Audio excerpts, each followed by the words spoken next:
Usually a crime has a motive. The police use it to find out who might have attacked the victim and under what circumstances this happened.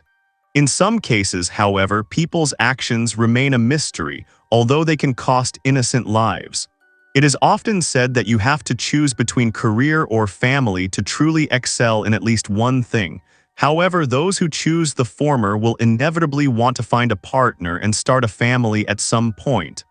Unfortunately, searching on dating sites can have unpleasant consequences, as you never know who is hiding behind the online account. Tiffany Maher was born on April 29, 1973 in Tulsa, Oklahoma. She came from a well-educated family. Her father was a university professor, and her mother, although she became a housewife, also had a distinguished education and graduated from Harvard University. Of course, the family placed great hopes in their child and expected Tiffany to get a university degree. They did everything to make these dreams come true.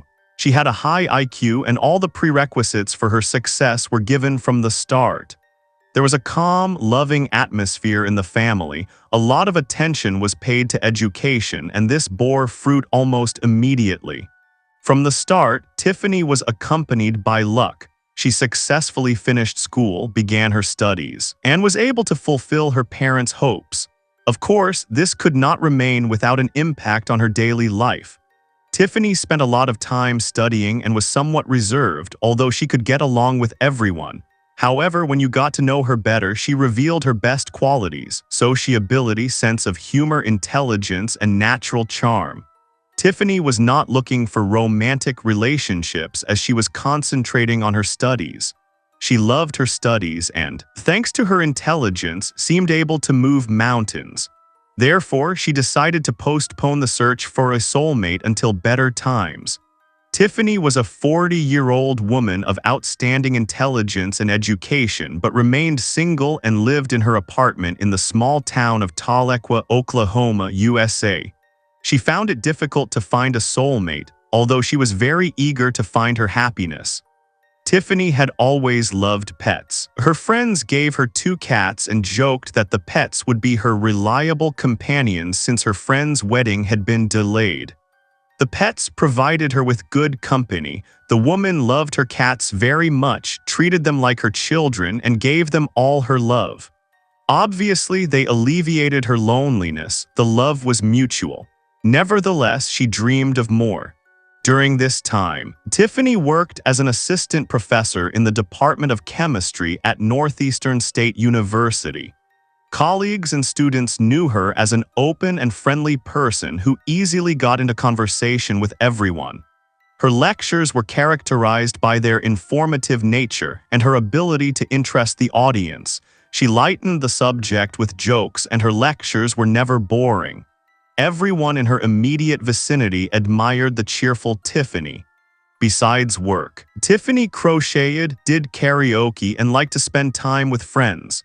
For a long time, she did not mind the loneliness. She worked hard, reached a high position at the university, and was sure that this made her happy and allowed her to develop in the direction she had chosen. As she got older, however, her priorities changed. She became more sentimental and dreamed of meeting a man who could support her in difficult moments.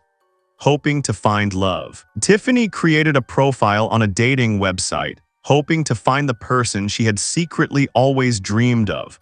On May 31, 2013, her best friend Sarah suddenly received a text message from a university employee where Tiffany worked.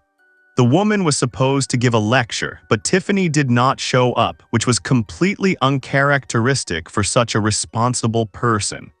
Before this incident, she had not been late even once, let alone missed a lecture. Despite all the circumstances of life, Tiffany always appeared on time and prepared thoroughly. Such behavior not only seemed strange, but even a little frightening. When the head of the educational institution spoke with the other teaching assistants, it turned out that Tiffany had not appeared in the department for several days. All this seemed very suspicious and caused great concern. Sarah was very worried about her friend. As it was her day off, the woman decided to see what had happened. She had not been able to reach Tiffany for several days. She ignored her calls, and her text messages in Messenger remained unread. Sarah suspected that something bad had happened, but she tried to suppress the disturbing thoughts. When Sarah arrived at her friend's house, she immediately noticed that one of the windows on the second floor had a black mark that looked like soot. Tiffany's car was not in the driveway, although it was always parked there when she was home.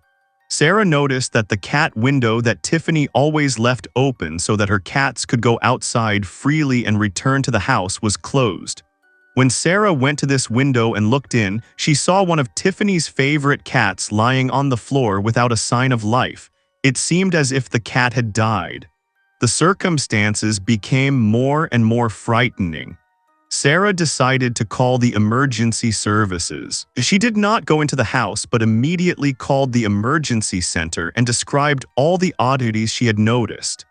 When the police arrived at the call, they were able to get into the house easily as the door was not locked. Inside, an eerie sight awaited them. Several fires were discovered that either had gone out by themselves or had not ignited. In some rooms, however, the fire was very strong, e.g., in the bedroom where the body of the homeowner was found. The woman lay on her bed, showing no signs of life. Her body was disfigured, her hands and feet were tied together, and her feet were most burned as they were closer to the source of the fire. At first glance, it looked as if she had been suffocated, as her head was covered with a pillowcase and her body with a blanket. Surprisingly, no injuries were found on Tiffany's body except for her burned feet. It was assumed that the woman had fought back, but there were no defensive injuries on her arms or her body. After the examination of the crime scene, the police concluded that the fire had broken out in the living room and bedroom. On the ground floor, a burned blanket was thrown under the sofa, but the fire did not ignite because there was a lack of oxygen. Similarly, in the bedroom, where the perpetrator set the underside of the bed on fire. When officers arrived at the scene, they found that numerous items were missing from the victim's apartment, including a laptop, a cell phone, a television, a karaoke console, and a car. The investigators assumed that it was a robbery, but other circumstances pointed to a possible sexual assault. The position of the body on the bed and suspicious traces on the underwear could indicate this. All this could only be clarified after the forensic examination. Initially, it was assumed that the university employee had become the victim of a robbery. A citywide wanted notice was issued that the victim's car, a red 2011 Ford Fiesta, was being sought. The forensic investigators immediately began securing evidence at the scene. The investigators spoke with Tiffany's neighbors and her close family. Since there were no signs of forced entry, it was assumed that she knew the murderer and had voluntarily let him into the apartment. The investigators first spoke with Tiffany's mother, Maria. According to the woman, she last saw her daughter on May 26, 5 days before she was found. On that day, the mother picked up her family and went with them to a basketball game. In the afternoon, they had a lot of fun. Tiffany went on a date in the evening but did not reveal any details. There seemed to be no background for the following events. Tiffany was not worried, she had no problems. She had received no threats.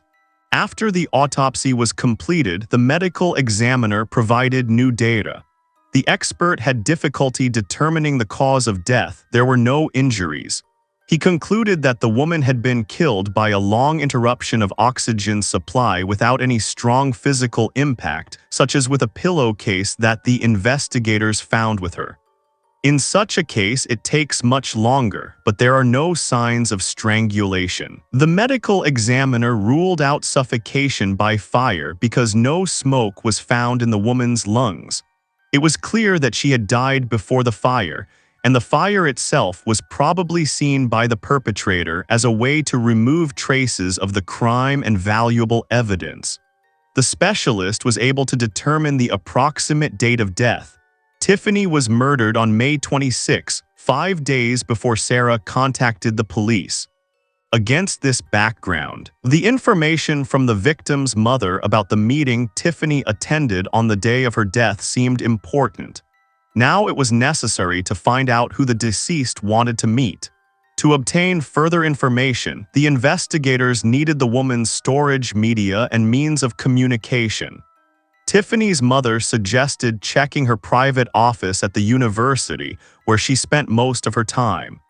At first glance, there was nothing special to be found in the office. No laptop or phones.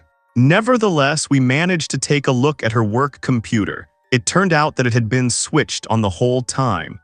The investigators found out that the victim had a profile on a dating website.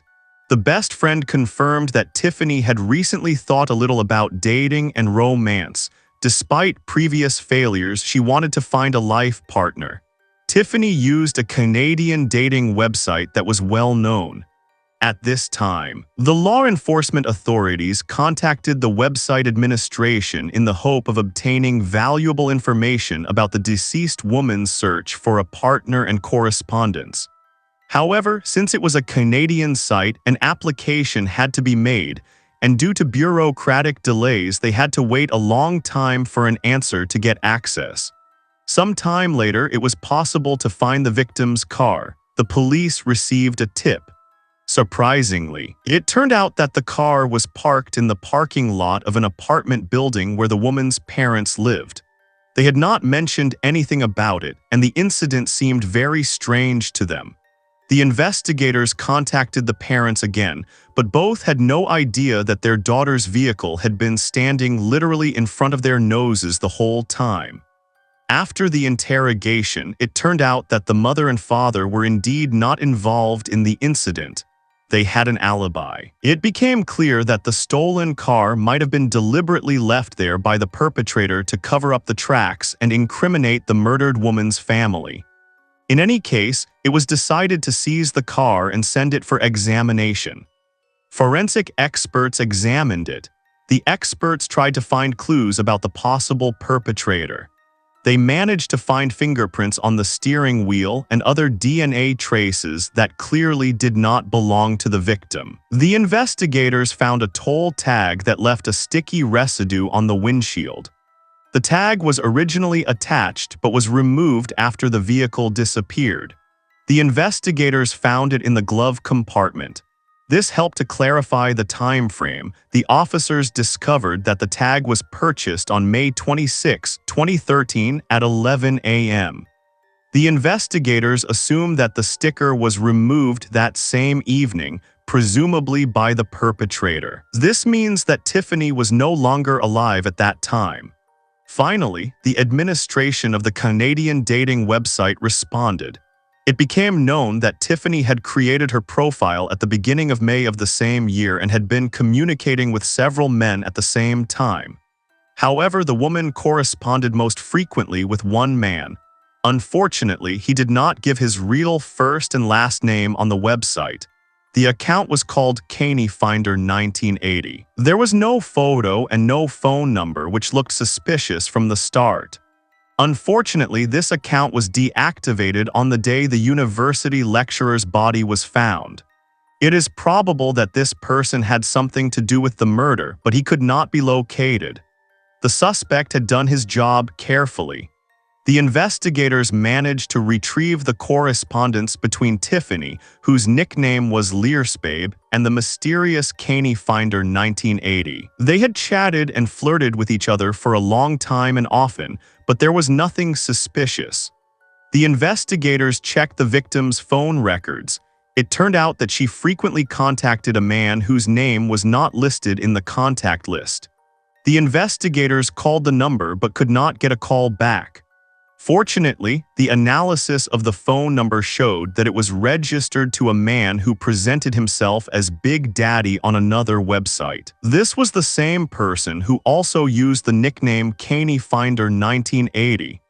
The mysterious criminal was registered at an address in Dallas, but when the investigators arrived there, it turned out to be an abandoned business building.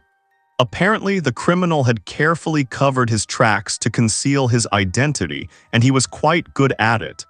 When the police accessed the Big Daddy account, it turned out that it had been deactivated on May 28, just 2 days after the woman's death.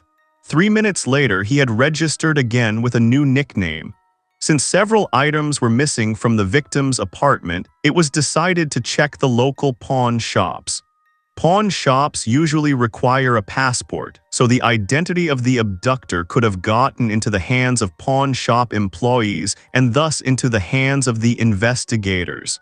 When checking pawn shops in the city, it became known that a suspicious man had indeed appeared in one of them. He used Tiffany's identity.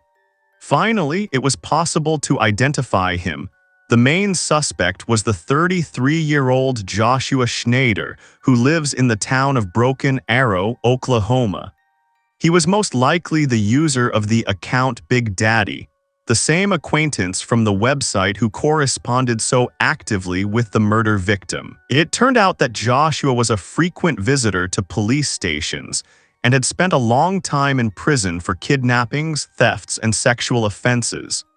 In 1999, he was convicted of rape. At least one case similar to the incident in Tiffany's house was reported later. Schneider repeatedly used dating websites where he found victims among vulnerable and lonely women. He invited them to a meeting and then ripped them off. Schneider lived with his girlfriend and his 2-year-old daughter. The law enforcement authorities looked up the address where he lived, but he was not there. They also failed to contact him. The police were able to speak with the suspect's mother, but she said she did not know where her son was. Interestingly, later, when the main suspect was already caught, a message from the mother was found on his phone. She had written immediately after the police visit and thus became an accomplice. As she covered for the alleged murderer, the woman told Joshua not to come home because of the police. On July 27, 2013, a tip was received. The investigators were told where the main suspect in this case might be hiding. The station was contacted by a friend who wished to remain anonymous, but feared that Schneider was indeed involved in the murder of a university professor. His information turned out to be true. Several teams went to the location to arrest him. This triggered a pursuit. At this time, the perpetrator's car contained his girlfriend Heather and a 2-year-old child. They followed him into a wooded area near Tulsa. Here, the driver left the vehicle and fled on foot, leaving the other occupants behind. Joshua was not arrested until 10 days later. Tiffany's cell phone was found in the man's backpack, but even after his arrest, he continued to protest he didn't know who they were talking about.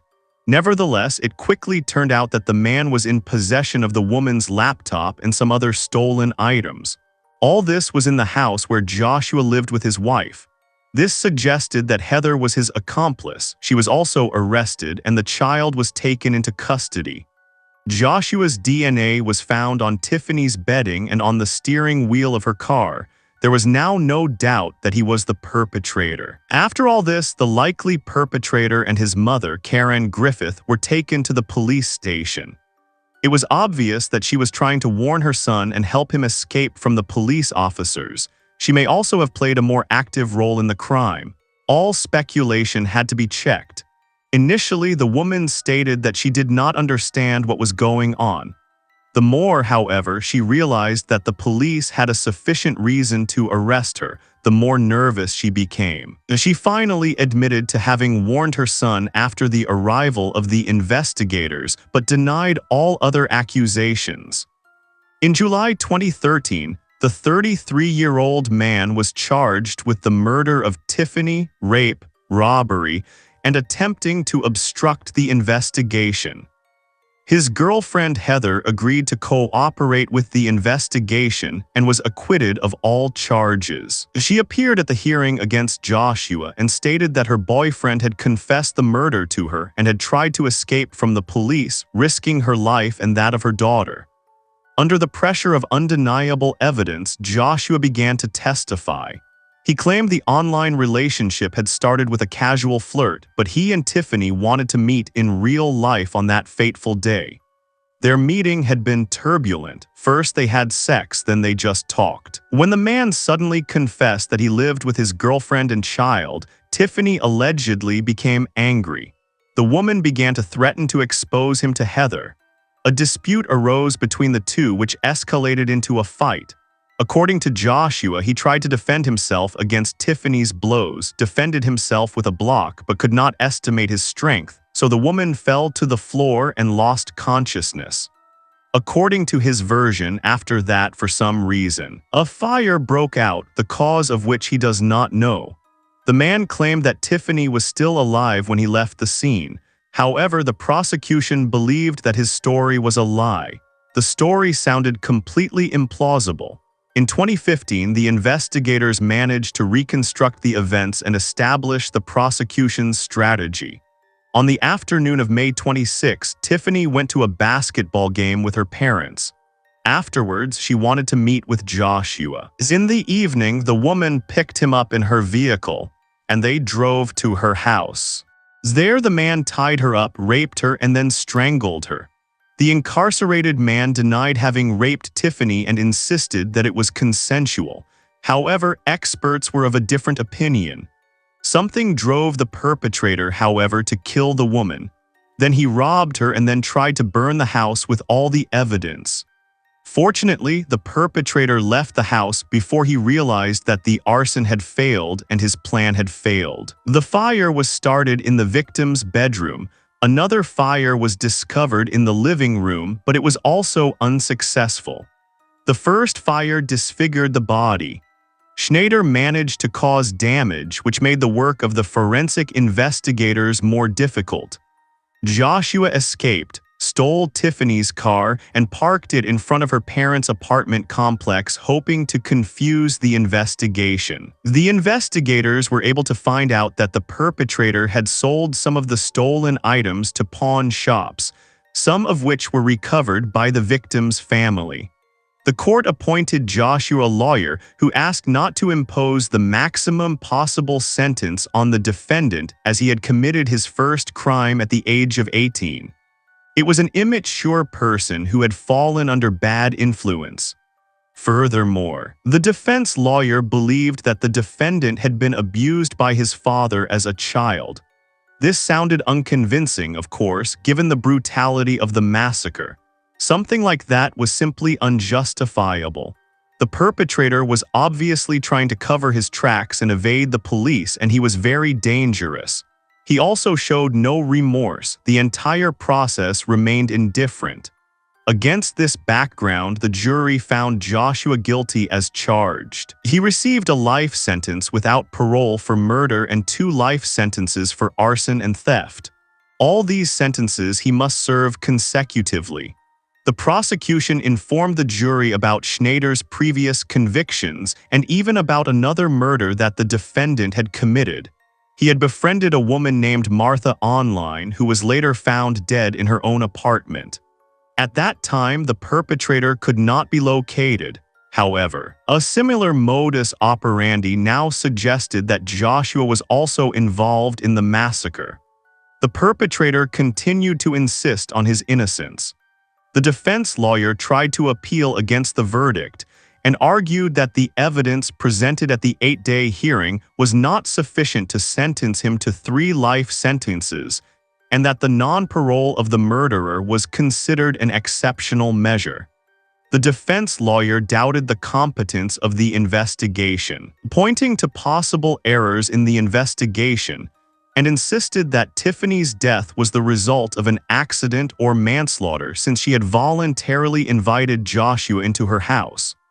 The defense lawyer requested a retrial, as he believed that the defendant would thereby be granted the right to a fair trial.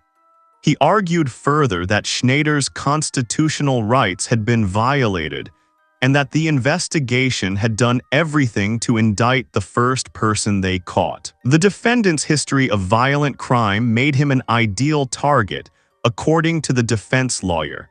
The new trial should correct some injustices. The defense lawyer was of the opinion that the jury had not been presented with all the evidence found during the investigation. The defense lawyer even referred to another suspect, Heather, who was still Joshua's girlfriend. According to the defense lawyer, she knew about her boyfriend's infidelity, which was a strong argument for revenge for her. Nevertheless, she managed to prove her innocence. At the end of the second trial, it was decided to keep Joshua in custody. The murderer is still incarcerated in the Davis Correctional Institution in Holdenville, Oklahoma. Despite all this, the lawyer continued to fight. He now tried to plead for mercy by claiming that the defendant had left behind a 2-year-old child who would soon be orphaned. The defense lawyer argued that Schneider could not have committed such a crime because he loved his son and did not want to lose the opportunity to raise him. He repeatedly made accusations against Heather, but this also led to no result. The verdict remained in effect. After Tiffany died, she was posthumously awarded the Legacy Award by Northeastern State University. This award is now presented annually to faculty members who have made a significant contribution to their field. Tiffany was active in healthcare, taught chemistry, and published in scientific journals. She really did a lot of work that deserves recognition, but she was not able to see the results of her work until the end. Thank you for watching and stay safe.